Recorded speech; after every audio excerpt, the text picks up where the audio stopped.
ఆంధ్రప్రదేశ్ తెలంగాణ మధ్య ఇంకా విభజన సమస్యలు పరిష్కారం కాలేదు.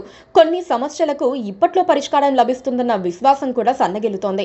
అలాంటి వాటిల్లో పోలవరం ప్రాజెక్టు ఒకటని చెప్పక తప్పదు. పోలవరం నిర్మాణం మొదలైనప్పటి నుంచి తెలంగాణ వైపున అభ్యంతరాలు వస్తూనే ఉన్నాయి. అయినా ఏపీ ఖాతరు చేయటం లేదన్న ఆరోపణలు ఉన్నాయి.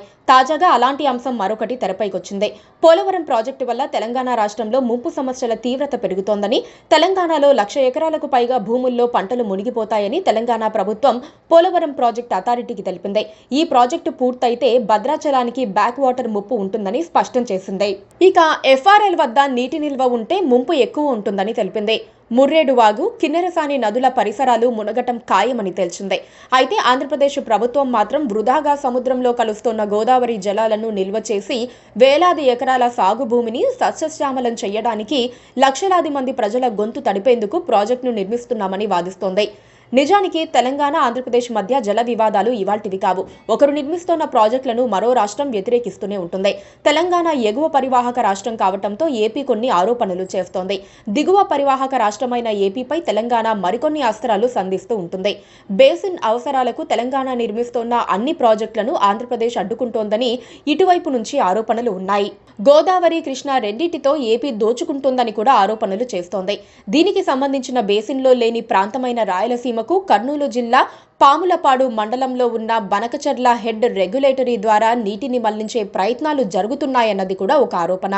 నిజానికి పోలవరం ప్రాజెక్టు నుంచి ప్రకాశం బ్యారేజీలోకి తాడిపూడి మెయిన్ కెనాల్ ద్వారా నీటిని తరలించి అక్కడి నుంచి రెండో దశలో సాగర్ కుడి కాల్వ ద్వారా బొల్లాపల్లి రిజర్వాయర్కు తరలించేలా ప్రాజెక్టుని డిజైన్ చేసింది.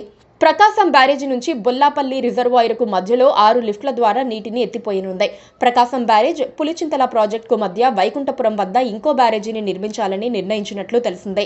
సాగర్ కుడి కాల్వను ఆ కాలువ 80వ కిలోమీటర్ పాయింట్ వద్ద వెడల్పు చేసి ఆ పాయింట్ వద్దనే మరో రిజర్వాయర్గా మార్చేందుకు ప్రయత్నాలు చేస్తున్నారు.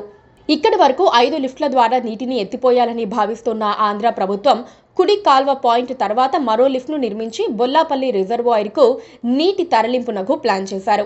ఇక మూడో దశలో భాగంగా బొల్లాపల్లి రిజర్వాయర్ నుంచి బనకచర్ల క్రాస్ రెగ్యులేటర్కి 3 లిఫ్ట్లు, 2 సొరంగాల ద్వారా నీటిని తరలిస్తారు. ఈ మధ్యలో వచ్చే ఒక సొరంగం పొడవు దాదాపుగా 25.6 కిలోమీటర్లు. ఈ మొత్తం జీబీ ప్రాజెక్టు కోసం 80,112 కోట్లు ఖర్చు పెడుతోన్న ఆంధ్రప్రదేశ్ ప్రభుత్వం స్టేజ్ 1లో 198 కిలోమీటర్ల మేర గ్రావిటీ కాల్వలను తవ్వనుంది. స్టేజ్ 2లో 84 కిలోమీటర్లు, మూడో స్టేజ్లో 108.4 కిలోమీటర్ల గ్రావిటీ కాల్వలతో నీటిని తరలించనుంది. మొత్తంగా 400.4 కిలోమీటర్ల దూరానికి నీటిని తరలించనుంది. గోదావరి నుంచి ఏటా వేలాది టీఎంసీల జలాలు సముద్రంలో వృధాగా కలుస్తున్నాయని, అలా వాడుకోకుండా సముద్రంలో కలుస్తున్న వరద జలాలనే బనకచెర్లకు తరలిస్తామని ఆంధ్రప్రదేశ్ ప్రభుత్వం వాదిస్తోంది. వాస్తవానికి రెండు రాష్ట్రాలకు గోదావరిలో కేటాయించిన 1,486 టీఎంసీలకు మించి ఒక చుక్క ఎక్కువ వాడుకునేందుకు హక్కులు లేవు. నదీ జలాల పంపకంలో భాగంగా ఎక్కువ పరివాహక ప్రాంతమున్న తెలంగాణకు 968 టీఎంసీలు, ఏపీకి 516 టీఎంసీల చొప్పున నీటి కేటాయింపులున్నాయి. కానీ ఇక్కడే ఆంధ్రప్రదేశ్ ప్రభుత్వం తెలివిగా వ్యవహరించి సముద్రంలో కలుస్తున్న జలాల్లో సర్ప్లస్ ఉన్న ఏడాదిలోనే 200 టీఎంసీలను తరలిస్తామంటోంది. కానీ కృష్ణాలో వాటాలు తేలకముందే ఏపీ మాత్రం కృష్ణా బేసిన్ ద్వారానే పెన్నా బేసిన్లోని రాయలసీమకు నీటిని తరలించాలని మాస్టర్ ప్లాన్ వేసింది. దీనివల్ల కూడా తెలంగాణకు భారీ ఎత్తున అన్యాయం జరుగుతుందన్న వాదనలు బలంగా వినిపిస్తున్నాయి. ఇంతవరకు ముంపు మండలాల వివాదం తేలలేదు. దానిపై తెలంగాణ పార్టీల్లో ఆరోపణలు, ప్రత్యారోపణలు కొనసాగుతున్నాయి. తాజాగా పోలవరం ప్రాజెక్టు అథారిటీకి లేఖ రాయటంతో ఇప్పుడు కథ మొదటికి వచ్చినట్లు చెప్పుకోవాలి. దానికి ఏపీ సమాధానం ఏంటో చూడాలి. Please subscribe to KTV Telugu. KTV Telugu.